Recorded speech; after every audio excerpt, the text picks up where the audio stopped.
பார்க்கிலும் உம் கிருபை பெரியது. என் உதடுகள் துதித்து போற்றுமே நேசரே. என் ஜீவனை பார்க்கிலும் உம் கிருபை பெரியது. என் உதடுகள் துதித்து போற்றுமே நேசரே. நிரந்தன் தேவன் நிரந்தன் ராஜன் உயர்ந்த அடைக்கலம் கேடகமா. நிரந்தன் தேவன் நிரந்தன் ராஜன் உயர்ந்த அடைக்கலம் கேடகமா. இன்னும் பெரிய காரியம் செய்திடுவே. இன்னும் பெரிய காரியம் செய்திடுவே. இன்னும் பெரிய காரியம் செய்திடுவே. நான் பாவத்தை நேசித்தேன், தீய வழிகளை நாடினேன். உம் வேதத்தை நேசிக்க என்னை மாற்றி நீர் தேவனே. நான் பாவத்தை நேசித்தேன், தீய வழிகளை நாடினேன். உம் வேதத்தை நேசிக்க என்னை மாற்றி நீர் தேவனே. நிரந்தன் தேவன் நிரந்தன் ராஜன் உயர்ந்த அடைக்கலம் கேடகமா. நிரந்தன் தேவன் நிரந்தன் ராஜன் உயர்ந்த அடைக்கலம் கேடகமா. இன்னும் பெரிய காரியம் செய்திடுவே. இன்னும் பெரிய காரியம் செய்திடுவே. இன்னும் பெரிய காரியம் செய்திடுவே. உம் செவிகளை சாய்க்கின்றீர், என் ஜெபத்தை கேட்கின்றீர். என்னை வெளிச்சத்தில் நடத்தியே என் ஜீவனை காக்கின்றீர். உன் செவிகளை சாய்க்கின்றீர், என் ஜெபத்தை கேட்கின்றீர். என்னை வெளிச்சத்தில் நடத்தியே என் ஜீவனை காக்கின்றீர். நிரந்தன் தேவன் நிரந்தன் ராஜன் உயர்ந்த அடைக்கலம் கேடகமா. நிரந்தன் தேவன் நிரந்தன் ராஜன் உயர்ந்த அடைக்கலம் கேடகமா. இன்னும் பெரிய காரியம் செய்திடுவே. இன்னும் பெரிய காரியம் செய்திடுவே. இன்னும் பெரிய காரியம் செய்திடுவே.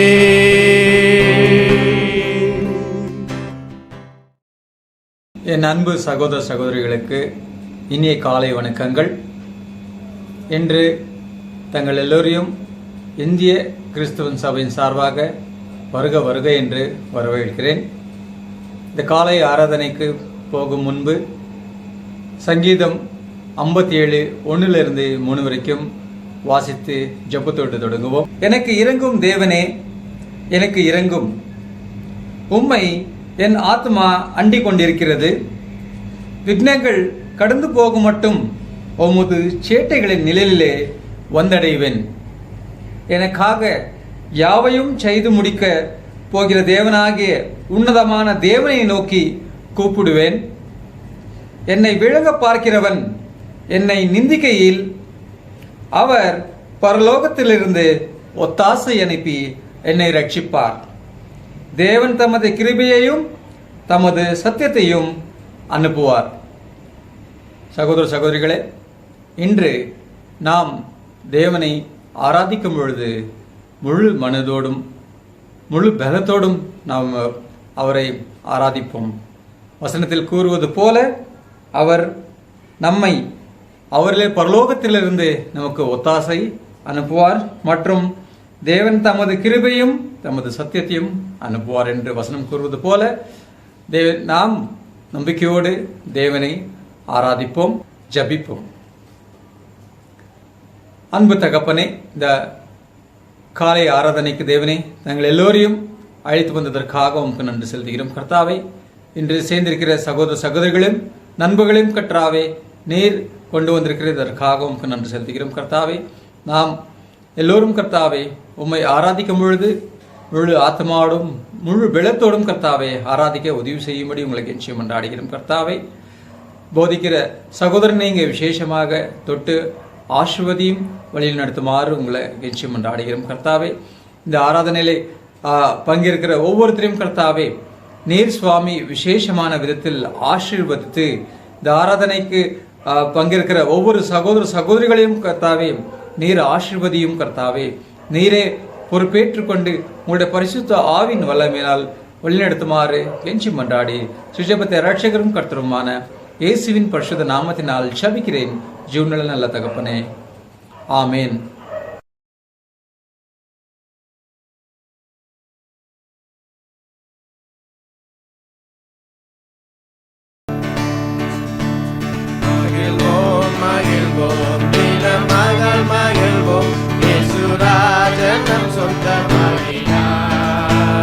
மகிழ்வோம் மகிழ்வோம் தினம் மகள் மகிழ்வோம் இயேசுராஜன் நம் சொந்தமாகினார். எந்த பாதாளத்தில் சொந்தக்காரர் அவர், எந்த உள்ளத்தில் சொந்தமானார். ஆனந்தமே பரமானந்தமே, இது மாபெரும் பாக்கியமே. எந்த பாதாளத்தில் சொந்தக்காரர் அவர், எந்த உள்ளத்தில் சொந்தமானார். சின்னஞ்சிறு வயதில் என்னை குறித்து விட்டார், தூரம் போயிடும் கண்டு கொண்டார். சின்னஞ்சிறு வயதில் என்னை குறித்து விட்டார், தூரம் போயிடும் கண்டு கொண்டார். நமது ஜீவனை எனக்கும் அழைத்து ஜீவன் பெற்றுக் கொள் என்றுரைத்தார்.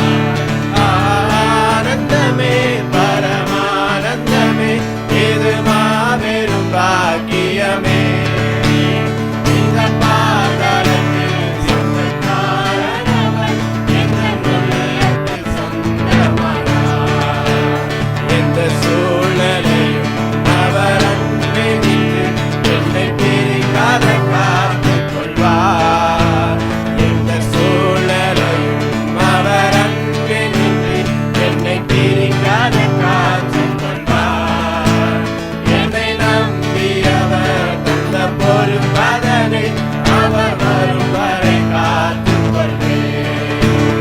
ஆனந்தமே பரமானந்தமே, இது மாபெரும் பாக்கியமே. எந்த பாதாளத்தில் சொந்தக்காரர் அவர், எங்கள் உள்ளத்தில் சொந்தமானார்.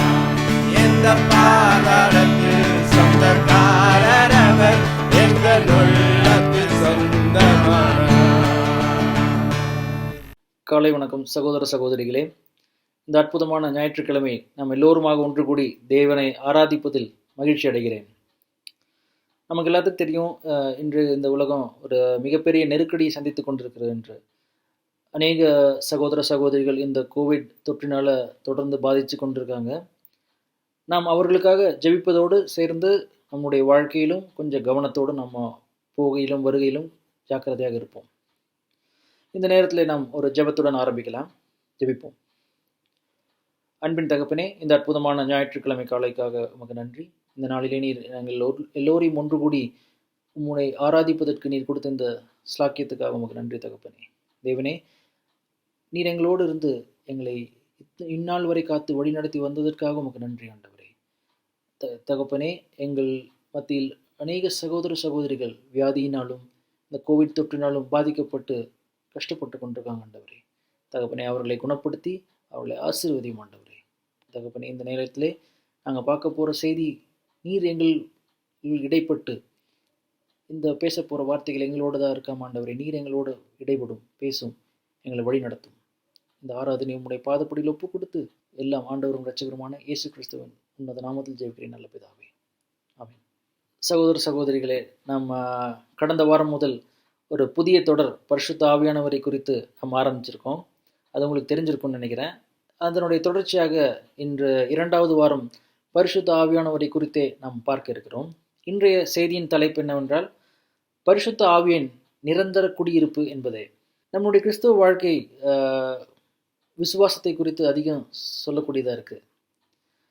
அந்த விசுவாசத்தை பார்க்கும் பொழுது, நம்முடைய ரட்சிப்பை பார்க்கும் பொழுது நாம் அதை விசுவாசிக்கிறதுக்கு தயங்குறதே இல்லை. அது எளிதாக நாம் விசுவாசித்து விடுகிறோம். ஆனால் நம்முடைய அன்றாட வாழ்க்கையில் நம்முடைய செய்யக்கூடிய ஒவ்வொரு காரியங்களையும் அந்த காரியத்திலே நாம் விசுவாசத்தோடு இருப்பது கொஞ்சம் கடினமாக இருக்குது. நிறைய நேரத்தில் சில காரியங்களை நம்மளுடைய சொந்த கரங்களில் எடுத்து நாம் அதை நம்மளுடைய முயற்சியில் நாம் செய்யணும்னு நாம் நினைக்கிறோம். அது அநேக நேரத்தில் நம்ம போராட்டத்துக்குள்ளே தள்ளிடுது. சில நேரத்தில் நம்ம காண்பதை மாத்திரம் விசுவாசிக்கக்கூடியவர்களாகவும் மாறிவிடுறோம். நம்மளால் ஒரு விஷயத்தை பார்க்க முடியல, இப்போ பரிசுத்த ஆவியானவருடைய வெளிப்படையாக நமக்கு தெரியலைன்னா நம்ம பரிசுத்த ஆவியானவர் நமக்குள்ளே இல்லை அப்படிங்கிற அளவுக்கு நம்ம சில நேரத்தில் சிந்திக்கிறவங்கள மாறுறோம். ஸோ இன்றைக்கி நம்மளோட செய்தியோட குறிப்பில் முதல் குறிப்பு என்னென்னா, பரிசுத்த ஆவியானவர் நமக்குள்ளே வாசமாக இருக்கிறார் என்பதே. ஸோ முதலாவது, இயேசு ஒரு மிகப்பெரிய ஒரு வாக்குறுதியை நமக்கு கொடுத்துருக்கார். யோவான் 14:23 இப்படியாக அது வாசிக்கிறது. இயேசு அவனுக்கு பிரதியுத்தரமாக, ஒருவன் என்னில் அன்பாயிருந்தால் அவன் என் வசனத்தை கைக்கொள்வான். அவனில் என் பிதா அன்பாய் இருப்பார். நாங்கள் அவனிடத்தில் வந்து அவனோடே வாசம் பண்ணுவோம். இங்கே பார்க்கும் பொழுது, இயேசு இந்த உலகத்தில் மனிதனாக இருந்தபோது நிறைய பேர் இயேசு தான் அவங்களுடைய வீட்டுக்கு வந்து வாசம் பண்ணணும்னு ஆசைப்பட்டிருப்பாங்க. அவ்வப்போது இயேசு சிலருடைய வீட்டில் போய் தங்குவது உண்டு. அப்படி அவங்க தங்கும்போது மற்றவர்கள் அவர்கள் மீது பொறாமைப்படுவார்கள். அவர் இந்த உலகத்தில் சரீரத்தில் அவர் வாழ்ந்தபோது அவரால் ஒரு நேரத்தில் ஒரு இடத்துல மாத்திரம்தான் இருக்க முடிஞ்சது.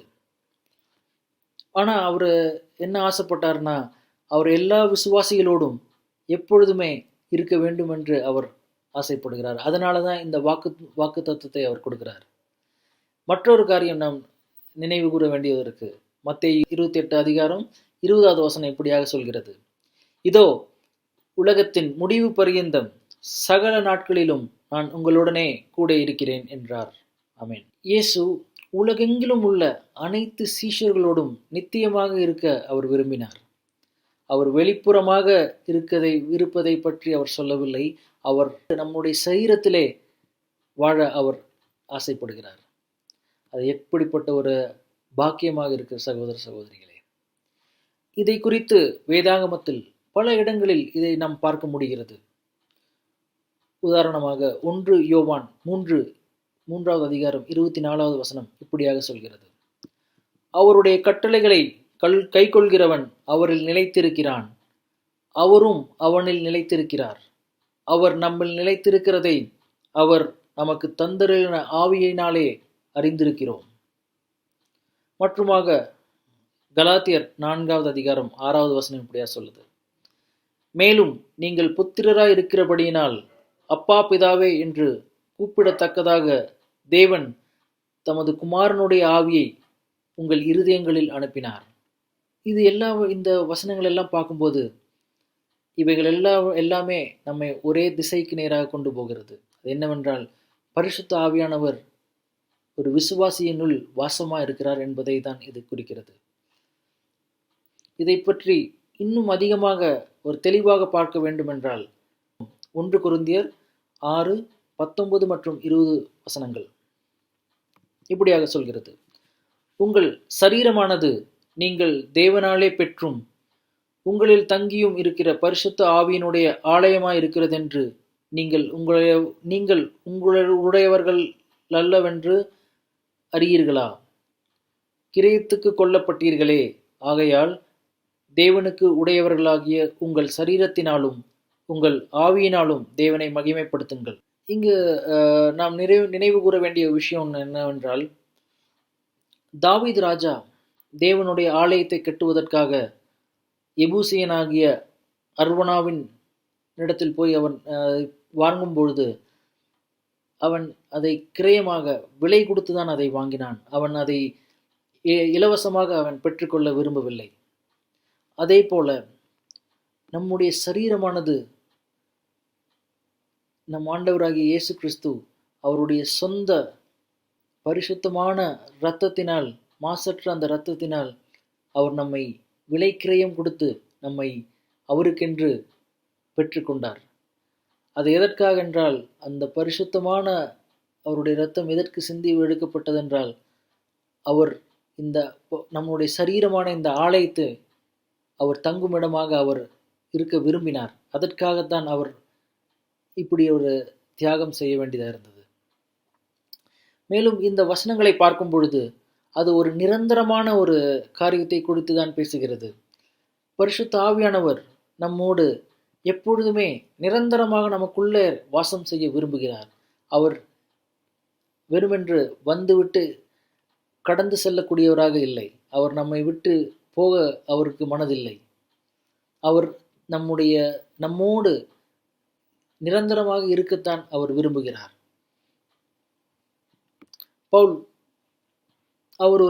பவுலை குறித்து சொல்ல வேண்டுமென்றால், அவர் ஒரு வைராக்கியமான ஒரு யூதராய் இருந்தார். அவருக்கு அந்த எருசலேமில் உள்ள தேவ ஆலயத்தின் மீது மிகுந்த ஒரு பற்றும் ஒரு மரியாதையும் இருந்தது. இங்கு இந்த வசனத்திலே பார்க்கும் பொழுது பவுல் தான் சொல்கிறார், நம்முடைய சரீரமே தேவனுடைய ஆலயமாக இருக்கிறது என்று அவர் கூறுவதை நாம் பார்க்க முடிகிறது. இஸ்ரவேல், இந்த தேவனுடைய ஆலயம் என்பது இஸ்ரவேல் தேசத்துக்கு தேவன் அவர்களோடு இருக்கிறார் என்பதை குறிக்கக்கூடிய ஒரு விஷயமாக இருந்தது. ஆனால் இந்த தேவனுடைய ஆலயம், இந்த தேவ ஆலயம் என்பது கிறிஸ்து இயேசு சிலுவையிலே மரித்ததற்கு பின்பு அது தேவைப்படவில்லை.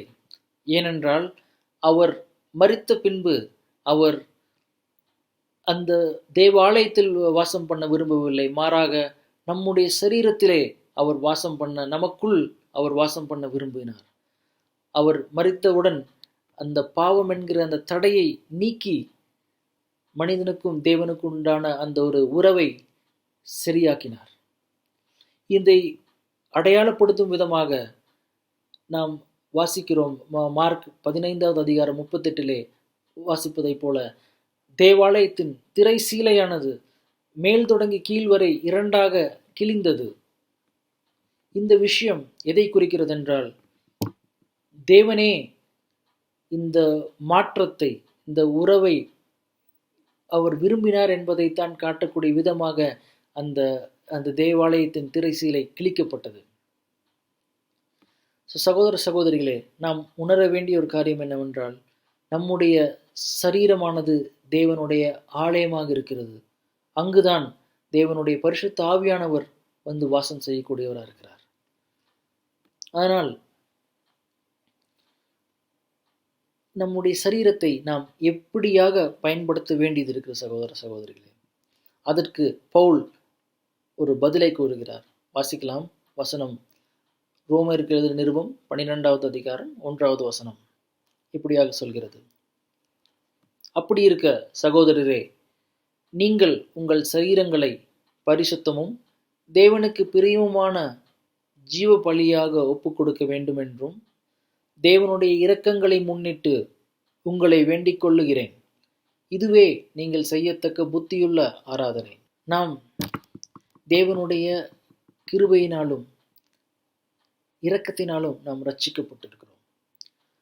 அவருடைய மிகப்பெரிய ஒரு அன்பினாலும் இரக்கத்தினாலும் அவர் நம்முடைய பலவீனமான சரீரத்தில் வந்து வாசம் செய்ய எண்ணினார்.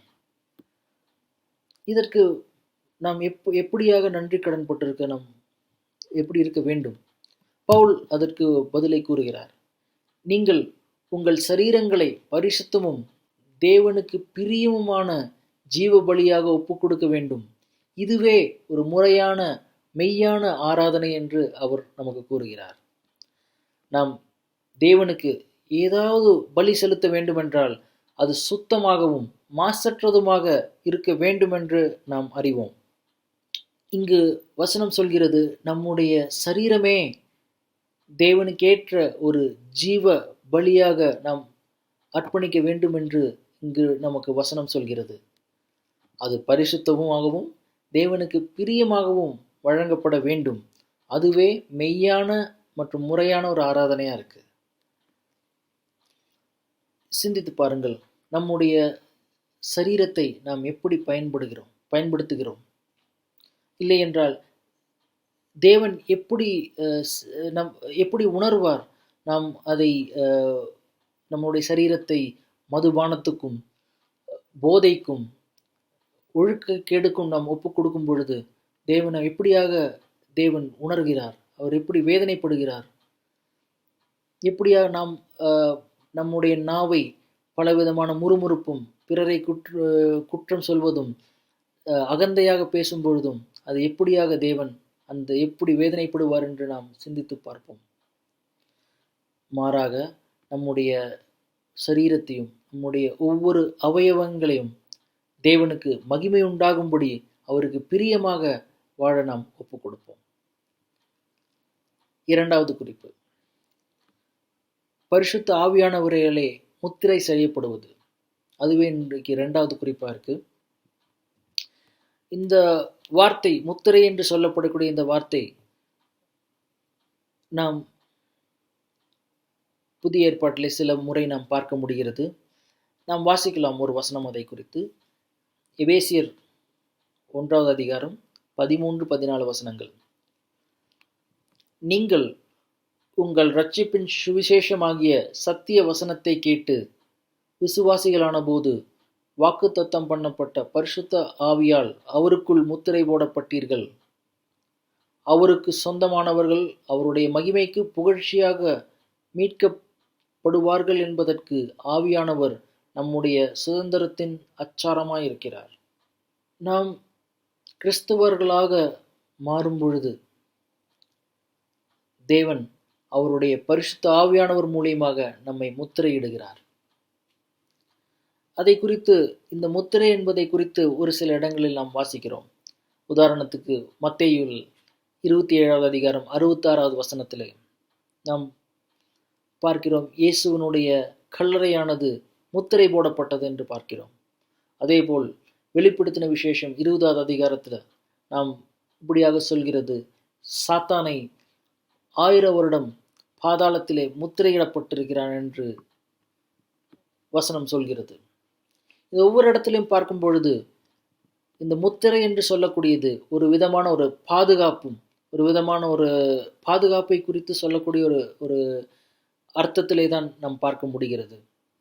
ஒரு விஷயத்தை நாம் முத்திரையிட வேண்டும் என்று நாம் நினைக்கிறோம் என்றால் அதனுடைய பொருள் என்னவென்றால், நாம் அதை சுற்றி இருக்கக்கூடிய பல விதமான காரியங்களிலிருந்து அதை பாதுகாத்து அவைகளால் எந்த தடையும் இதற்கு ஏற்படாத விதத்தில் காப்பதே இந்த முத்திரைக்கு ஒரு அர்த்தமாக இருக்கிறது. இன்று நாம் பார்க்கும்போது நம்முடைய கதவுகளை மற்றும் நம்முடைய ஜன்னல்களை நாம் இரவில் படுக்கும் பொழுது இதையெல்லாம் சார்த்து முத்திரையிட்டு நாம் மூடுகிறோம். ஏனென்றால் நாம் வெளியிலிருந்து எந்த விதமான ஒரு தீங்கும் வராதபடிக்கு அதை நாம் பாதுகாத்து கொள்கிறோம். இப்படியாக நாமும் தேவனுக்கென்று பிரித்தெடுக்கப்பட்ட பரிசுத்த ஆவியானவராலே முத்திரை போடப்பட்டு இருக்கிறோம். எபேசியர் 4:30 அதிலும் வசனம் சொல்கிறது, நாம் பரிசுத்த ஆவியானவரை வருத்தப்படுத்தக்கூடாது என்று வசனம் சொல்கிறது. தேவன் நம்மை பார்க்கும் பொழுது அவர் நமக்குள்ள இருக்கக்கூடிய அந்த பரிசுத்த ஆவியானவரை பார்க்கிறார். நாம் கிறிஸ்துவுக்குள் நாம் ஞானஸ்தானம் எடுக்கும் பொழுது பரிசுத்த ஆவியானவர் நமக்குள்ளே வந்து வாசம் செய்கிறார். அவர் நம்முடையவர், நமக்கு உரிமையானவர் என்று காண்பிக்கும் விதத்தில் அவர் நம்மோடே வந்து நம்முடன் இருக்கிறார். அவர் நமக்குள் வந்து எப்பொழுதுமே நிரந்தரமாக இருக்க வேண்டும் என்று அவர் ஆசைப்படுகிறார். ஆனால் நாம் ரட்சிக்கப்படும் போது எப்படி நாம் இருந்தோமோ இன்றைக்கும் நாம் அந்த பரிசுத்த ஆவியானவரை சார்ந்து நிற்கிறோமா, இல்லை நம்முடைய சொந்த சரீரத்தை இல்லை நம் மாம்சத்தை சார்ந்து நிற்கிறோமா? அதை தெரிந்து கொள்வதற்கு எளிதாக நாம் தெரிந்து கொள்ளலாம். நாம் ரட்சிக்கப்பட்ட போது நாம் பாவத்துக்கு எதிரான போராட்டத்தில் கிடைத்த வெற்றிகள் இன்று வரை நமக்கு அதே வெற்றிகள் கிடைத்து கொண்டிருந்தால் நாம் நிச்சயமாக பரிசுத்த ஆவியானவராலே வழிநடத்தப்படுகிறோம் என்று தெரிந்து கொள்ளலாம். மாறாக நம்முடைய பாவத்துக்கு எதிரான, பிசாசுக்கு எதிரான போராட்டத்தில் நாம் தொடர்ந்து தோல்வியை சந்தித்து கொண்டிருந்தோம் என்றால் நாம் பரிசுத்த ஆவியானவரை சார்ந்து கொள்ளாமல் நம்முடைய மாம்சத்திலே நாம் முயற்சி எடுக்கிறோம் என்று நாம் உணர்ந்து கொள்ள முடியும். அப்படிதான் நாம் தெரிந்து கொள்ள வேண்டியதாக இருக்குது. இதே மாதிரி ஒரு சம்பவம் தான் கலாத்தியர்களுக்கு ஏற்பட்டது. அவர்கள் முதலிலே பரிசுத்த ஆவியானவரின் துணையிலே அவர்கள் ஆரம்பித்தார்கள். பின்பு சில யூதர்களுடைய திசை திருப்பதினாலே அவர்கள் பரிசுத்த ஆவியானவரை சார்ந்து கொள்ளாமல் அவர்கள் தங்களுடைய சொந்த முயற்சியினாலும் நியாயப்பிரமாணத்தை கடைபிடிப்பதனாலும் விருத்த சேதனம் செய்வதாலும் தங்களை நியாய ஒரு நீதிமானாக முடியும் என்று அவர் விசுவாசித்தார்கள். அவர்கள் இதையெல்லாம் செய்யும் பொழுது நாம் ரட்சிக்கப்பட முடியும் என்று அவர்கள் விசுவாசிக்க ஆரம்பித்தார்கள். அதனால்தான் பவுலானவர் கலாத்தியருக்கு எழுதின நிருபத்திலே 3வது அதிகாரம் 1-6 வசனங்கள் வாசிக்கும் பொழுது நாம் பார்க்கலாம். இப்படியாக சொல்கிறது: புத்தி இல்லாத கலாத்தியரே, நீங்கள் சத்தியத்திற்கு கீழ்ப்படியாமற் போகத்தக்கதாக உங்களை மயக்கினவன் யார்? இயேசு கிறிஸ்து சிலுவையிலே அறையப்பட்டவராக உங்கள் கண்களுக்கு முன் பிரத்யட்சமாய் உங்களுக்குள்ளே வெளிப்படுத்தப்பட்டிருந்தாரே. ஒன்றை மாத்திரம் உங்களிடத்தில் அறிய விரும்புகிறேன். நியாயப்பிரமாணத்தின் கிரியைகளினாலேயோ விசுவாச கேள்வியினாலேயோ எதனாலே ஆவியை பெற்றீர்கள்? ஆவியினாலே ஆரம்பம் பண்ணின நீங்கள் இப்பொழுது மாம்சத்தினாலே முடிவு பெறப்போகிறீர்களோ? நீங்கள் இத்தனை புத்தியினரா? இத்தனை பாடுகளையும் வீணாய் பட்டீர்களோ? அவைகள் வீணா போயிற்றே. அன்றியும் உங்களுக்கு ஆவியை அளித்து உங்களுக்குள்ளே அற்புதங்களை நடப்பிக்கிறவர் அதை நியாயப்பிரமாணத்தின் கிரியைகளினாலேயோ விசுவாச கேள்வியினாலேயோ எதனாலே செய்கிறார்? அப்படியே ஆபிரகாம் தேவனை விசுவாசித்தான், அது அவனுக்கு நீதியாக எண்ணப்பட்டது. இங்கு பார்க்க முடிகிறதா சகோதர சகோதரிகளை, பவுல் என்ன கூறுகிறார் என்று? அவர் சில முக்கியமான கேள்விகளை கேட்கிறார். அவர் கேட்கக்கூடிய ஒரு கேள்வி, நீங்கள் பரிசுத்த ஆவியானவரை உங்களுடைய கிரியைகளினால் பெற்றுக்கொண்டீர்களா, இல்லை நீங்கள் விசுவாசித்ததன் மூலியமாக பெற்றுக்கொண்டீர்களா? நீங்களே சிந்தித்து பாருங்கள், நீங்களே யோசித்து சொல்லுங்கள், நீங்கள் எப்படியாக பரிசுத்த ஆவியானவரை பெற்றுக்கொண்டீர்கள் என்று. நான் விசுவாசிக்கிறேன், நம் விசுவாசத்தினாலே அதை பரிசுத்த ஆவியானவரை நாம் பெற்றுக்கொண்டோம். அப்பொழுது நம்முடைய அடுத்த கேள்வி என்னவென்றால், வசனம் 3 சொல்லப்பட்டது போல, ஆவியினாலே பண்ணின நீங்கள் இப்பொழுது மாம்சத்தினாலே முடிவு பெறப் போகிறீர்களோ? நீங்கள் இத்தனை புத்தியினரா? இந்த கலாத்தியர்கள் அவர்களுடைய கிறிஸ்துவ வாழ்க்கையை ஆரம்பித்த போது அவர்கள் பரிசுத்த ஆவியானவருடைய உதவியிலே தான் ஆரம்பித்தார்கள். ஆனால் நாட்கள் செல்ல செல்ல அவர்கள் பழைய வழிக்கே சென்று நியாயப்பிரமாணத்தின் காரியங்களை, விதிமுறைகளை பின்பற்றவும் விருத்த சேதனம் செய்வதையும் இவைகளெல்லாம் செய்ய தொடங்கினார்கள். அதனால்தான் பவுல் இங்கே அவர்களுக்கு சவால் விடும் விதமாக, நீங்கள் உங்களுடைய மாம்சத்தின் மூலியமாக நீங்கள் முடிவு செய்ய விரும்புகிறீர்களா என்று அவர் கேள்வி கேட்கிறார். அவர்கள் உணர வேண்டும் என்று நினைத்தார். நம்முடைய கிரியைகளினாலே நாம் நீதிமானாக்கப்படுவதில்லை, மாறாக நம்முடைய விசுவாசத்தினால் மாத்திரமே நாம் நீதிமான்களாக்கப்படுகிறோம். அதே தம் வசனம் 6 சொல்கிறது, ஆபிரகாம் தேவனை விசுவாசித்தான், அது அவனுக்கு நீதியாக எண்ணப்பட்டது. ஆனால் வேறொரு இடத்திலே, நாம் கொலோசை பட்டணத்திலே, அவர்கள் வேறு விதமாக பரிசுத்தத்தையும் தேவனை நாடினார்கள். பவுல் எழுதுகிறார், கொலோசியருக்கு எழுதின நிருபம் 2வது அதிகாரம் 20-23 வரை வசனங்கள். நீங்கள் கிறிஸ்துவுடனே கூட உலகத்தின் வழிபாடுகளுக்கு மரித்ததுண்டானால் இன்னும் உலக வழக்கத்தின்படி பிழைக்கிறவர்கள் போல மனுஷனுடைய கற்பனைகளின்படியும் போதனைகளின்படியும் நடந்து, தொடாதே, ருசி பாராதே, தீண்டாதே என்கிற கட்டளைகளுக்கு உட்படுகிறதென்ன? இவையெல்லாம் அனுபவிக்கிறதினால் அழிந்து போகுமே. இப்படிப்பட்ட போதனைகள் சுய இஷ்டமான ஆராதனையையும் மாயமான தாழ்மையையும் சரீர ஒடுக்கத்தை பற்றி ஞானம் என்கிற பெயர் கொண்டிருந்தாலும் இவைகள் மாம்சத்தை பேணுகிறதற்கே ஒழிய மற்றொன்றுக்கும் பிரயோஜனப்படாது. இது நம்மை போல தோன்றுகிறதா? இவர்களும் ஆரம்பிக்கும் பொழுது விசுவாசத்திலேதான் இந்த கொலோசியர் பட்டணத்தாரும் ஆரம்பித்தார்கள். ஆனால் செல்ல செல்ல நாட்கள் செல்ல செல்ல அவர்கள் தங்களுக்கென்று சில விதிமுறைகளை இட்டுக்கொண்டு அந்த விதிமுறைகளின்படி அவர்கள் இந்த உலகத்தாரை போல வாழ ஆரம்பித்தார்கள். இதை தொடாதே, அதை புசியாதே, அதை தீண்டாதே, இப்படிப்பட்ட சில விதிமுறைகள். சிந்தித்து பார்ப்போம். இன்று நாமும் நமக்காகவும் சரி மற்றவர்களுக்கும் சில இந்த மாதிரியான விதிமுறைகளை கடைபிடிக்க வேண்டும் என்று நாம் வலியுறுத்துகிறோமா? இதை குறித்து நம் இந்த வசனங்களிலே பார்க்கும்போது பரிசுத்த ஆவியானவர் பவுலிடத்தில் என்ன சொல்கிறார் என்று நாம் பார்க்க முடிகிறது. அவர் சொல்கிறார், இவைகளெல்லாம் வெறும் மனிதனால் உருவாக்கப்பட்ட விதிகளே அன்றி இவையெல்லாம் அனுபவிக்கிறதினால் அழிந்து போகுமே தவிர இதனால் எந்த பிரயோஜனமும் இல்லை என்று வேத வசனங்கள் நமக்கு தெளிவாக பவுல் மூலமாக ஆவியானவர் நமக்கு கூறுகிறார்.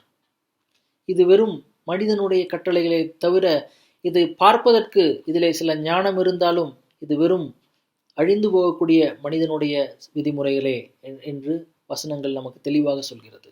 கொலோசே பட்டணத்தில் இருந்த விசுவாசிகள் ஆதியிலே துவக்கத்தில் பரிசுத்த ஆவியானவரால் துவங்கின போதும் பின்பு சில காலம் சென்ற பின்பு அவர்கள் மனித முயற்சி, மாம்சத்தின் முயற்சியால் அவர்கள் இப்படியாக மாறினார்கள்.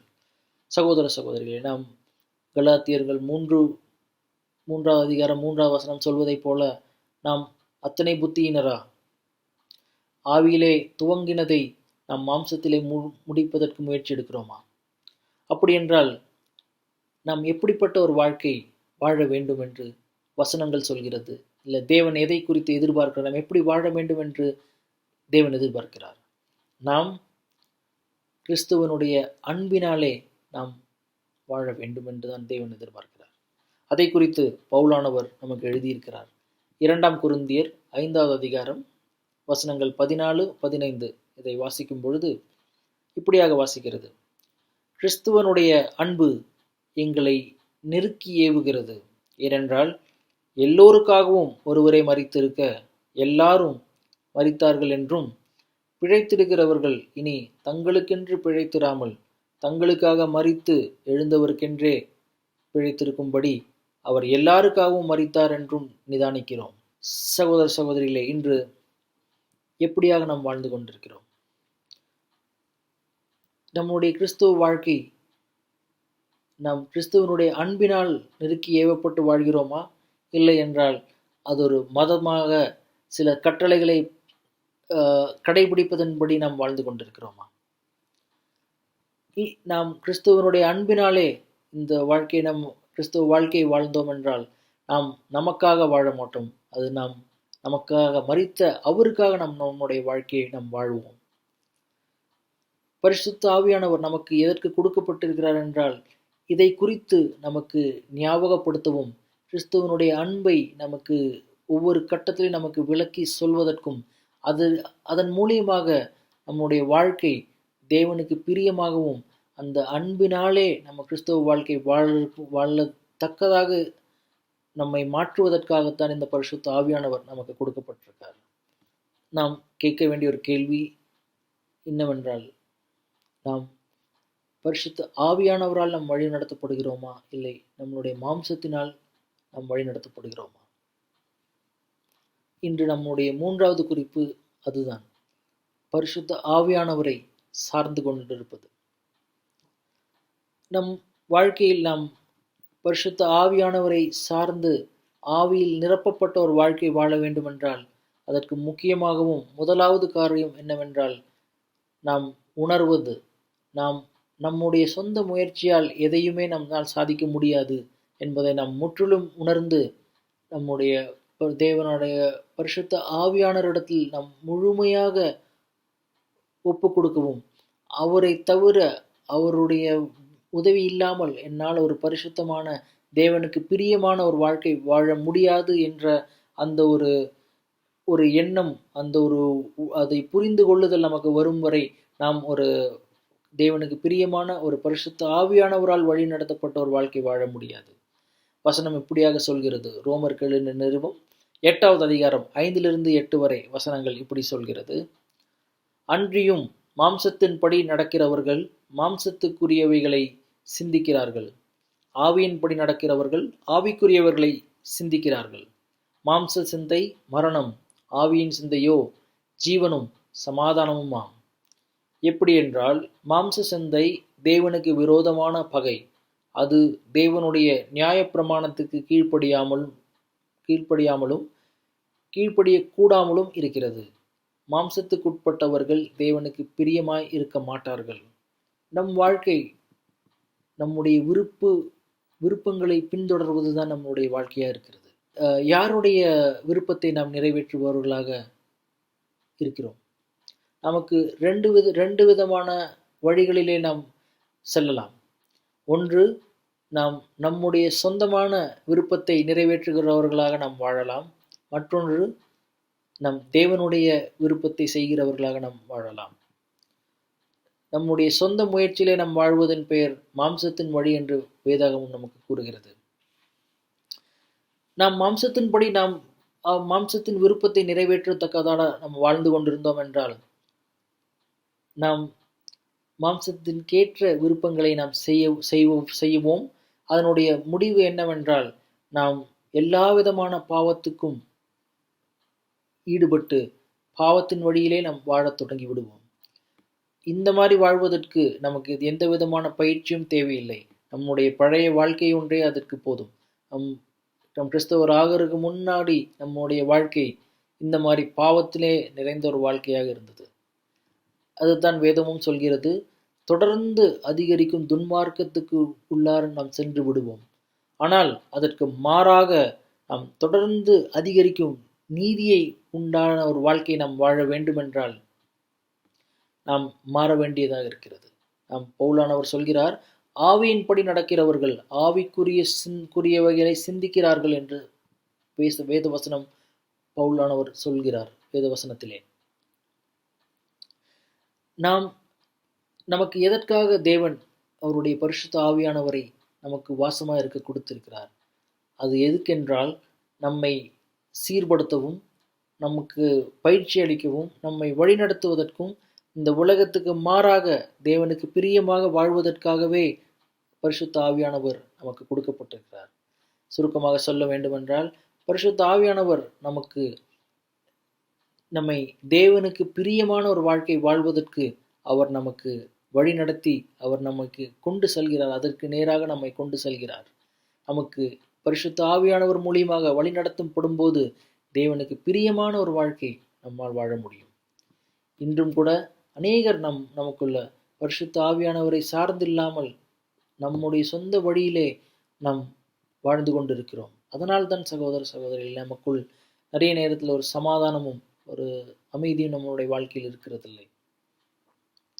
ஏனென்றால் வசனம் சொல்வதைப் போல 7வது 8 வசனம் எப்படி சொல்கிறது? எப்படி என்றால், மாம்ச சிந்தை தேவனுக்கு விரோதமான ஒரு பகை.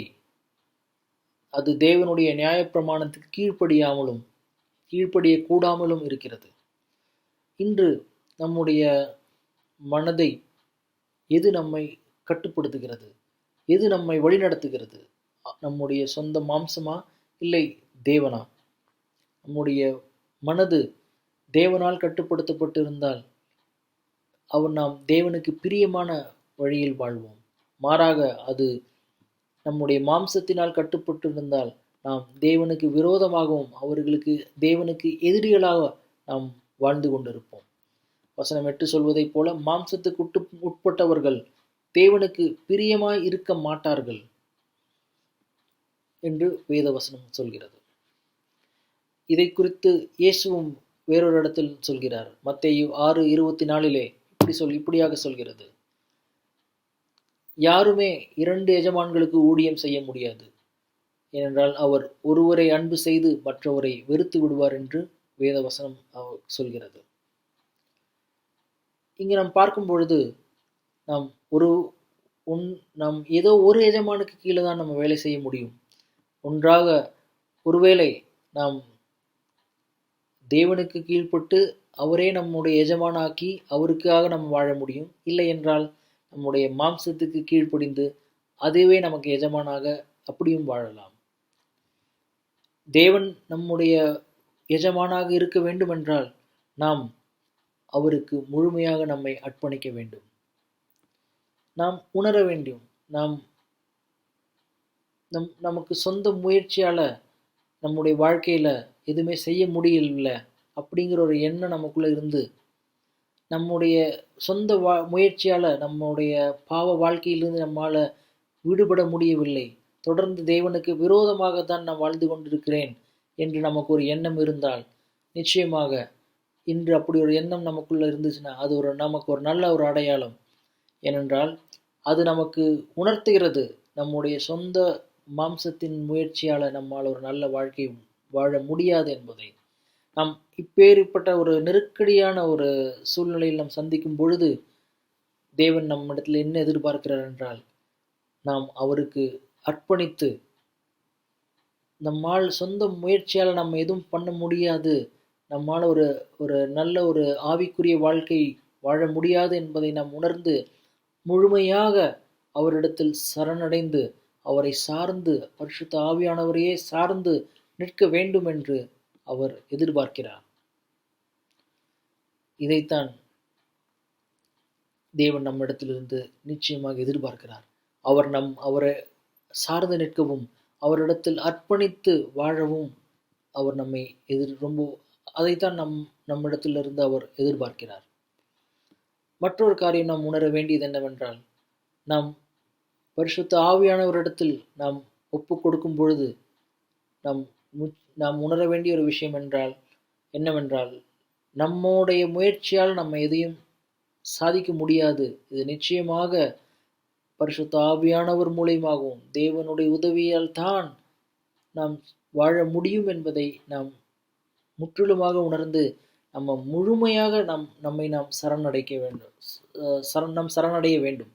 அப்படியாக நாம் சரணடையும் பொழுது அவர் நம்மை வழி நடத்துவார்.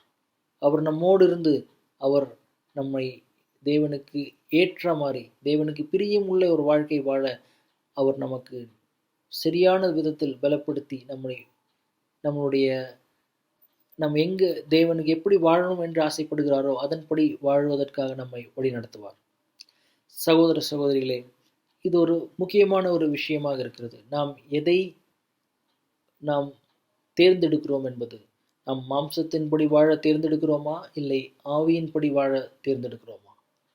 இங்கே நாம் ஏற்கனவே பார்த்தது போல இந்த வசனம் 6வது வசனம் இப்படியாக சொல்கிறது, மாம்ச சிந்தை மரணம், ஆவியின் சிந்தையோ ஜீவனும் சமாதானமும். சகோதர சகோதரிகளே, இது ஒரு முக்கியமான ஒரு முடிவாக இருக்கிறது. ஏனென்றால் நாம் மாம்சத்தின்படி நாம் தொடர்ந்து வாழ்ந்து அதன்படியே நாம் வாழணும் என்று நினைத்தால் அது நமக்கு நிச்சயமாக அது மரணம். இந்த சுருக்கமாக சொல்ல போனால் அது நம்மை நரகத்திலே பாதாளத்துக்கு அதை நம்மை கொண்டு சென்றுவிடும். மாறாக நம்முடைய வாழ்க்கை ஆவியின்படி நாம் நடத்த ஆரம்பித்தால், ஆவியை சார்ந்து ஆவியிலே நடத்தப்படும் பொழுது நாம் நம்முடைய வாழ்க்கையில் ஒரு சமாதானமும் ஒரு மகிழ்ச்சியும் தேவனுக்கு பிரியமான விதத்தில் நாம் நம்முடைய வாழ்க்கையை வாழலாம். நமக்கு ஒரு கேள்வி, நாம் இதுவரை தேவனிடத்தில் நாம் கதறி கெஞ்சி மன்றாடி இருக்கோமா? நம்முடைய ஆவிக்குரிய வாழ்க்கையில் ஒரு மாற்றம் ஏற்பட வேண்டும் என்று. இதுவரை நாம் செய்யவில்லை என்றால் பரவாயில்லை, ஆனால் இப்பொழுதாவது நாம் அதை தொடங்குவோம். நாம் பரிசுத்த ஆவியானவர் நமக்குள்ள என்ன சொல்கிறார் என்பதை நாம் உற்று கவனிப்போம். அவருடைய வழி நடத்துதலை நாம் கீழ்ப்படிந்து அதன்படி நம்ம ஒவ்வொன்றாக செய்ய ஆரம்பிப்போம். ஆரம்பத்திலே அது கொஞ்சம் கஷ்டமாக இருந்தாலும் நாட்கள் செல்ல செல்ல நமக்கு அது பழகி நாம் அவருக்கு கீழ்ப்படிந்து நடக்கும் பொழுது நமக்கு கிடைக்கக்கூடிய அந்த மகிழ்ச்சியும் சமாதானமும் நமக்குள்ள பெருக பெருக நாம் தொடர்ந்து அவருக்கு கீழ்ப்படியவும் அந்த ஒரு வாழ்க்கை நாம் வாழ துவங்கி விடுவோம்.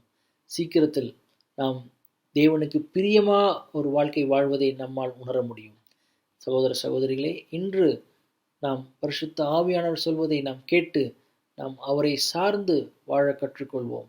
அப்படி செய்யும் பொழுது தேவன் பரிசுத்த ஆவியானவர் மூலியமாக நம்முடைய வாழ்க்கையில் அவர் எண்ணம் நம்மை எப்படியெல்லாம் பயன்படுத்த வேண்டும் என்று நினைக்கிறாரோ அதன்படி அவர் நம்மை பயன்படுத்தி நம்முடைய வாழ்க்கையில் ஒரு முழுமையான ஒரு வாழ்க்கையை நம்மால் வாழ முடியும். கர்த்தருக்கு மகிமை உண்டாகட்டும். சகோதர சகோதரிகளே, இந்த நேரத்திலே நாம் திருவிருந்திலே கலந்து கொள்ளும் பொழுது நாம் உணர வேண்டிய ஒரே விஷயம் என்னவென்றால், நாம் வெள்ளியினாலும் பொன்னினாலும் நாம் விலை குறையும் கொடுத்து வாங்கப்படவில்லை. மாறாக இயேசு கிறிஸ்துவனுடைய மாசற்ற பரிசுத்த இரத்தத்தினால் நாம் வாங்கப்பட்டிருக்கிறோம். அதனால் நாம் இனி வாழக்கூடிய வாழ்க்கை நமக்கென்று நம்முடைய சொந்த இச்சைகளுக்காக வாழ்ந்து இருக்காமல் தேவனுக்கு பிரியமாக வாழ நாம் ஒப்பு கொடுப்போம். இந்த நேரத்திலே நாம் திருவிருந்து எடுக்க கொள்ளும் முன்பாக ஒரு ஜெபிப்போம். கண்களை மூடுவோம். அன்பின் தகப்பனே, இந்த நல்ல நாளுக்காக மீண்டும் நன்றி தகப்பனே. தேவனே, நாங்கள் பாவிகள் ஆண்டவரே, நாங்கள் உம்முடைய அன்புக்கு தகுதியற்றவர்கள் தேவா, உமக்கு விரோதிகளாக வாழ்ந்து கொண்டிருந்தோம் தகப்பனே. இருப்பினும் நீர் எங்கள் மீது வைத்திருந்த அளவு கடந்த அன்பினால் ஆண்டவரே, நீர் எங்களுக்காக ஒரு மனித உருவில் வந்து எவ்வளவோ பாடுகள் பட்டு எங்களுக்காக மரித்தீர் ஆண்டவரே. நீர் உம்முடைய மாசற்ற பரிசுத்த இரத்தத்தினால் எங்களை நீர் பெற்றுக்கொண்டீர் ஆண்டவரே. தேவனே, இந்த நீர் செய்த இந்த மகா இரக்கமும் தியாகமும் நாங்கள் நினைவு கூர்ந்து அதை விருதாவா எண்ணாமல் ஆண்டவரே, உம்முடைய பரிசுத்த இரத்தத்தை நாங்கள் விருதாவாக்காமல் ஆண்டவரே, அதை நாங்கள் பயபக்தியோடு அதை நாங்கள் உணர்ந்து அதற்கு களங்கம் வராதபடி நாங்கள் நடந்து கொள்ள எங்களுக்கு உதவி செய்யும் ஆண்டவரே. தகப்பனே, எங்களுடைய பாவங்களை மன்னித்து எங்களை ஏற்றுக்கொள்ளும் ஆண்டவரே. நாங்கள் திருவிருந்திலே கலந்து கொள்ளும் பொழுது தகப்பனே, நாங்கள் ஒரு மாறின ஒரு மனதோடு ஆண்டவரே நாங்கள் உமக்கு அர்ப்பணித்து ஒரு வாழ்க்கை வாழவும் ஆண்டவரே. எங்களுடைய பாவங்களிலிருந்து நாங்கள் விடுதலையாகி அந்த ஒரு மன மாற்றத்தோடு ஆண்டவரே நாங்கள் உம்மோடு வருவதற்கும் உமக்கு கீழ்ப்படிந்து நடப்பதற்கும் எங்களுக்கு உதவி செய்யும் ஆண்டவரே. எங்களோடு எங்களை தொடர்ந்து வழி நடத்துமாறு கெஞ்சி மன்றாடி எல்லாம் ஆண்டவர் இரட்சகருமான இயேசு கிறிஸ்து உன்னத நாமத்தில் ஜெபிக்கிறேன். இவன் நல்ல பிதாவே, ஆமென்.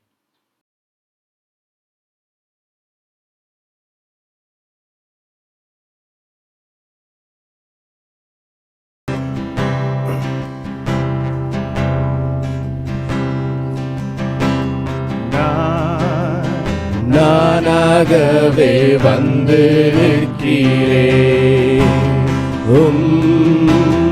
பிரசனத்தில் வந்து நிற்கிறேன். நீ இன்று என்னை ஏற்றுக்கொள்வீரா? ராஜ்யத்தில் சேர்த்துக்கொள்வீரா?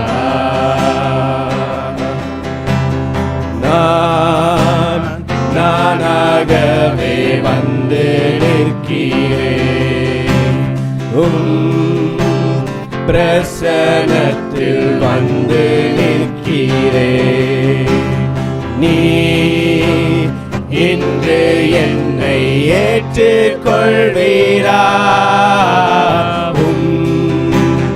ராஜ்யத்தில் சேர்த்துக்கொள்வீரா? யோசேப்பை போல் நான் ஒழுங்கில்லையே, நோவாவை போல் நீதிமானும் இல்லையே, ஆபிரகாமை போல் விசுவாசி இல்லையே, தானியேலை போல் உம்மை வேண்டவில்லையே. தானாக வந்திருக்கிறேன்.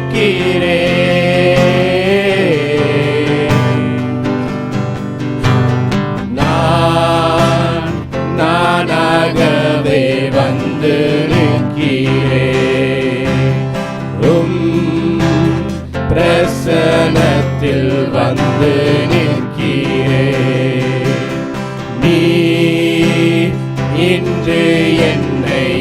ஏற்றுக்கொள்வீராவும் ராஜ்யத்தில் சேர்த்துக்கொள்வீரா. மார்த்தாளை போல் நம்மை சேவிக்கலையே, மரியாதை போல் உம்மை நேசிக்கலையே, எஸ்தரை போல் எதையும் செய்யவில்லையே, எலிசபெத்தின் நற்குணங்கள் என்னில் இல்லையே, நான் வீணாகி பாழாகி வந்து நிற்கிறேன்.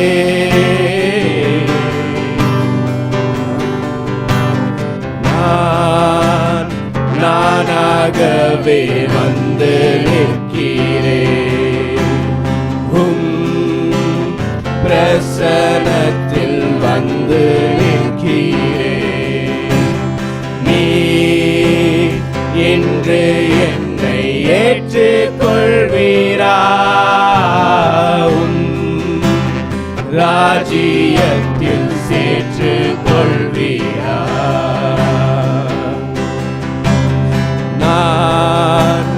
நானாகவே வந்து நிற்கிறேன். பிரசனத்தில் வந்து நிற்கிறேன். நீ இன்று என்னை ஏற்றுக்கொள்வீரா, ராஜ்யத்தில் சேர்த்துக்கொள்வீரா. தேவன் அற்புதமான விதத்தில் சகோதரன் லாசரை பயன்படுத்தி அவர் மூலியமாக அற்புதமான செய்தியை நமக்கு தந்தருளினார்.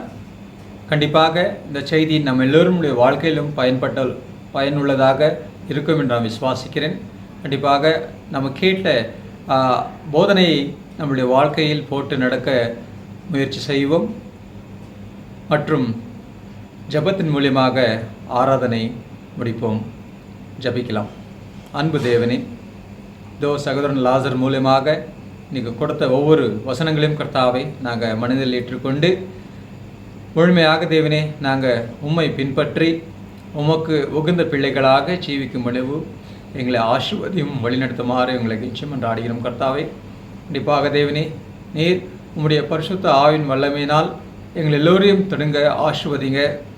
அதை நாங்கள் அனுபவிக்க நீங்கள் உதவி செய்யும்படி நிச்சயம் என்று ஆடுகிறோம். கர்த்தாவே கண்டிப்பாக கர்த்தாவே கேட்ட ஒவ்வொரு விஷயங்களையும் கர்த்தாவே நாங்கள் மனதில் ஏற்றுக்கொண்டு அதன்படி செயல்பட எங்களுக்கு நல்ல ஞானத்தையும் பலத்தையும் தந்திடுமாறு உங்களுக்கு எஞ்சி மன்றாடி சிறு ஜெப ரட்சகரும் கர்த்தருமான இயேசுவின் பரிசுத்த நாமத்தினால் ஜெபிக்கிறோம் ஜீவனுள்ள தகப்பனே, ஆமேன்.